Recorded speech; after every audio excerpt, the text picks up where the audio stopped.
Washington அமெரிக்காவோட இணைஞ்சது ஒரு ஓட்ல. இவ்வளவு ஏன் ஒரே ஓட்ல அரசு கூட கவுந்துச்சே சார். நீங்க சொல்றது உண்மைதான். அதுக்கு தான் எலெக்ஷனுக்கு 6 மாசத்துக்கு முன்னாடி இருந்தே எல்லாரும் ஓட்டு போடணும்னு பிரச்சாரம் பண்றோம். ரூல் நம்பர் 1, என்னோட ஓட்டர்ஸ் ஐடியை செக் பண்ணல. Rule number 2, I'm a non-resident Indian. என்னோட ஒரிஜினல் பாஸ்போர்ட்டை செக் பண்ணிருக்கணும். Rule number 3, section 49P. 49O எல்லாருக்குமே தெரியும், ஆனா இது 49P. இந்தியன் எலெக்ஷன் லா 49P படி ஒருத்தருடைய ஓட்டு கள்ள ஓட்டா போடப்பட்டிருந்தா அவருக்கு பேலட் ஓட்டுன்னு ஒண்ணு கொடுத்து அவருடைய ஓட்டை போட அனுமதிச்சிருக்கணும். Is there a law like this? Yes, he is correct. அப்படி ஒரு சட்டம் இருக்கு. செக்ஷன் 49P உங்க செல்போன் கூகுளே சர்ச் பண்ணி பாருங்க. பட் இந்த மாதிரி 49P இருக்கிறது யாருக்குமே தெரியாது. நேத்து வரைக்கும் எனக்கும் தெரியாது மை லார்ட்.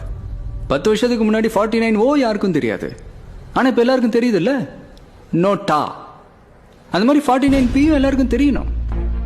இப்படி ஒரு சட்டம் இருக்குன்னு நீங்க சொல்றதை விட அதே ஒரு சென்சேஷனல் தீர்ப்பு மூலியமா சொன்னா ஒரே நல்ல இந்தியா ஃபுல்லா தெரியும்.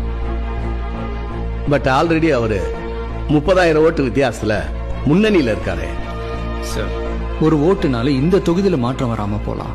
ஆனா இந்த தீர்ப்புனால ஒரு ஓட்டு எவ்வளவு முக்கியம்னு தெரிய வரும்.